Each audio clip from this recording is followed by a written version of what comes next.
Rahasia seputar perpindahan agama Sukmawati dan bedanya dengan Soekarno, ayahnya.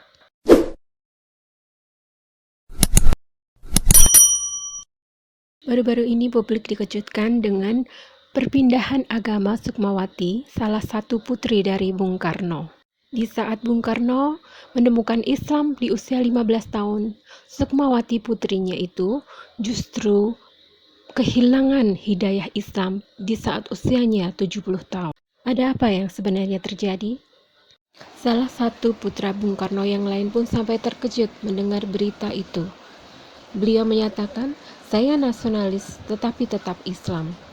Karena memang nasionalis juga tak bisa lepas dari Islam. Bapak-bapak pendiri bangsa ini adalah Muslim yang kafah, sehingga lahir Pancasila yang diilhami dengan Piagam Madinah dan lain sebagainya. Sukmawati menyatakan bahwa perpindahannya ke agama Hindu adalah mengikuti agama leluhur neneknya. Padahal agama Hindu sendiri bukan asli agama bangsa Indonesia, tetapi diimpor dari India. Ia mengatakan juga bahwa selama ini dia belum berpindah dari Islam karena bertoleransi, ingin menghormati orang-orang dekatnya yaitu suaminya. Agak aneh juga ya kalau memilih agama dianggap sebagai cara untuk bertoleransi ya. Ini tidak tepat sebenarnya. Seharusnya bisa membedakan antara ibadah dengan toleransi. Itu suatu hal yang berbeda. Kejadian yang berbeda dialami oleh ayahnya, yaitu Bung Karno. Beliau menemukan Islam di usia 15 tahun. Guru pertama Soekarno dalam mempelajari agama Islam adalah Cokro Aminoto. Ayahnya sendiri seorang kejawen atau yang sering disebut sebagai Islam Abangan. Ibunya adalah anak dari seorang pandita agama Hindu di Bali. Pada saat Soekarno merantau ke Surabaya itulah lalu mulai mempelajari agama Islam dengan secara lebih mendalam. Kecerdasan Soekarno membuatnya mudah mengejar ketertinggalannya dalam mendalami dan memahami agama Islam, hingga ia akhirnya pun sempat menjadi pengurus dan guru Muhammadiyah. Ia makin mendalami ajaran agama Islam ketika berada dalam penjara. Salah satu pedomannya adalah, segala sesuatu bagiku adalah insya Allah. Semuanya terjadi atas izin Allah. Pendapatnya tentang hadis Bukhari dan Muslim adalah, benar adalah sumber dari beberapa hadis sahih, namun ada juga beberapa hadis yang lemah. Begitu pendapatnya. Memang benar, tak ada manusia yang sempurna. Manusia adalah sumbernya salah dan lupa. Sebelum memakan buah jeruk, maka hendaknya dikupas dulu kulitnya. Begitulah kira-kira. Lalu disisihkan juga bijinya. Soekarno melaksanakan ibadah haji pada tahun 1955, Haji Besar atau Haji Akbar. Hingga akhir hayatnya, ia meninggal dalam keadaan sebagai Muslim. Pemahaman tentang Islam Soekarno berbeda ternyata dengan Sukmawati, putrinya. Diperkirakan akibat kekurang pahamannya tentang Islam, maka ia pun sempat membuat puisi yang menghebohkan serta menjadi kontroversial akibat rasa kecintaannya yang berlebihan terhadap leluhur dan ayahnya, hingga ia membandingkan antara azan dengan kidung atau tembang, dan koni dengan cadar, bahkan Nabi Muhammad dengan ayahnya Soekarno. Padahal Soekarno adalah pengagum Nabi Muhammad.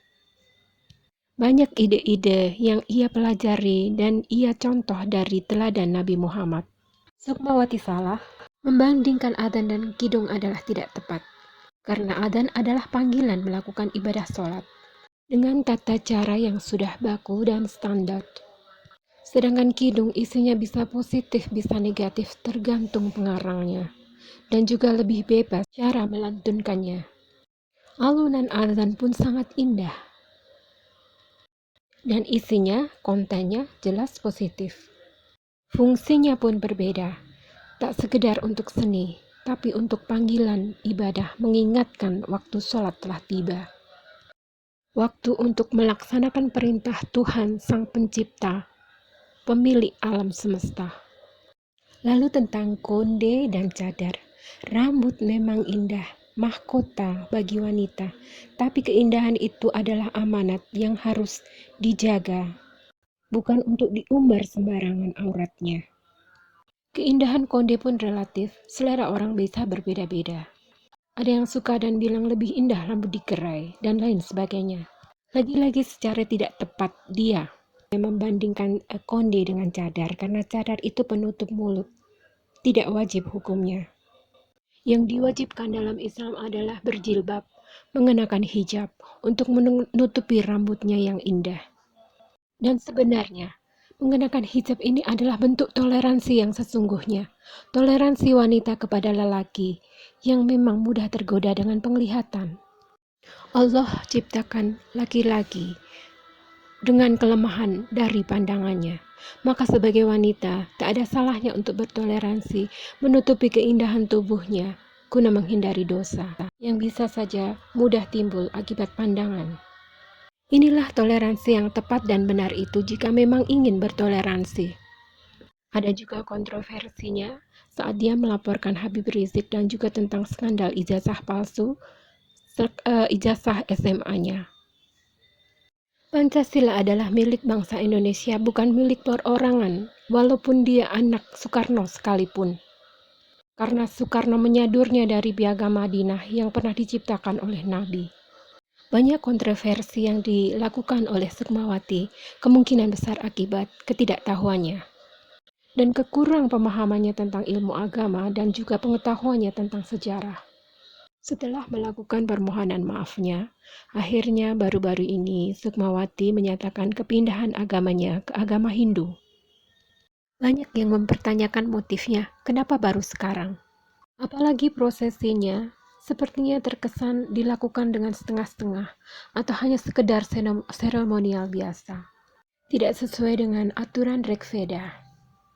Upacara keagamaan yang seharusnya bisa tertutup tetapi memilih dilakukan secara terbuka dan menyalahi aturan Rigveda. Dalam beragama, sebaiknya kita melakukannya dengan berilmu, mempelajarinya secara sungguh-sungguh. Sekarang namanya menjadi Ratu Niyang Sukmawati. Belakangan diketahui, ternyata ada peran seseorang di balik semua kejadian ini. Nama Arya Wedakarna muncul. Arya inilah juga yang membiayai upacara perpindahan agama Sukmawati. Ia pula yang berpengaruh besar mengajak Sukmawati untuk berpindah ke agama Hindu sesuai agamanya. Sosok Arya Wedakarna ini dekat dengan Sukmawati karena sebagai pengurus Soekarno Center di Bali. Dan sempat pula menjadi senator dari Bali. Arya Wedakarna dikenal pertama kali sebagai model cover boy majalah Aneka di sekitar tahun 1997. Lalu dia juga menjadi penyanyi boy band bergabung bersama artis Indra Bekti dan kawan-kawan. Kini mantan model dan penyanyi boy band ini pun beralih berkiprah di dunia politik. Kelakuannya pun tak kalah kontroversial dengan Sukmawati saat membacakan puisinya tentang konde waktu itu. Arya Wedakarna adalah seorang pembenci Islam. Tindakannya sangat rasis dan sangat tidak toleran. Bahkan terhadap sesama penganut agama Hindu itu sendiri juga.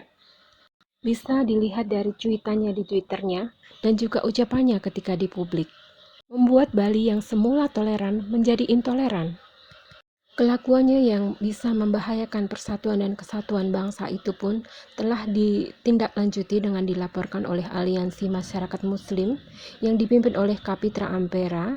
Tak hanya Muslim yang dia musuhi, umat Hindu yang berbeda aliran dengannya pun ia musuhi. Sehingga Pulau Bali yang dulunya damai pun sempat dilanda demo. Arya Wedakarna melecehkan simbol Hindu di Pura Pet, Nusa Penida. Tidak konsisten dengan tindakannya yang selalu memprotes pihak lain dalam menggunakan simbol agama Hindu. Seperti Dewi Lestari dengan novelnya dan Iwan Fals dengan albumnya, dan juga Garini Nugroho pada filmnya yang berjudul Sinta Obong, yang menurutnya melecehkan simbol agama Hindu.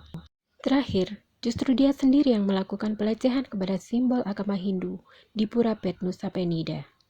Arya Wedakarna di hadapan anak-anak SMA di Tabanan menyatakan agar menggunakan kondom dan mendukung seks bebas. Secara rasis, Arya Wedakarna menyatakan bahwa ibu hamil sebelum nikah, maka anaknya adalah lahir dari neraka dan akan jadi anggota ormas, jadi anak bebijat, dan orang yang korupsi. Sedangkan di Islam, semua bayi adalah suci. Hanya orang tuanya yang berdosa. Bukan anaknya yang haram, tapi perbuatan orang tuanya yang berzinalah yang haram. Entah bagaimana Arya Wedakarna ini bisa menjadi senator, menjadi anggota DPD dari Bali. Orang ini sangat rasis dan intoleran. Kepada anak-anak SMA dianjurkan untuk menggunakan kondom. Sangat tidak layak menjadi anggota DPD, senator utusan dari Bali. Sebelumnya ia juga mengerahkan massa dan melakukan persekusi menolak kehadiran UAS di Bali. Pembenci Islam si Arya Wedakarna ini bahkan juga melarang pembangunan renovasi musola yang runtuh akibat tanah longsor di Bali. Ia juga mengerahkan massa untuk melarang pemakaian jilbab dan juga larangan sholat Idul Fitri di lapangan dan larangan memotong sapi saat Idul Adha bagi umat Islam yang melaksanakan ibadahnya. Ia merasa Bali hanya milik dia seorang. Padahal Bali adalah bagian dari Indonesia dan berlaku hukum-hukum negara Indonesia. Tak ada haknya juga untuk melarang pembangunan bank syariah ataupun desa wisata syariah dan wisata halal di Bali. Sila pertama Pancasila dan juga Undang-Undang Dasar 45 Pasal 28 menjamin kebebasan warga negara Indonesia yang beragama Islam untuk melaksanakan ibadahnya di mana saja di wilayah NKRI, termasuk Bali.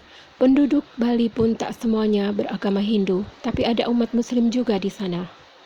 Dan selama ini selalu hidup dalam kerukunan. Tapi sejak tingkah laku Arya Wedakarna ini mencuat, maka kedamaian dan ketentraman di Bali pun terusik.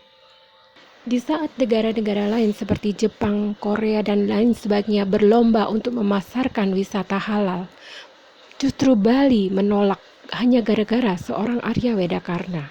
Kebenciannya terhadap Islam sangat tidak masuk akal. Ia bahkan berusaha melarang agar warung halal tidak menggunakan istilah kata halal. Sungguh aneh sekali.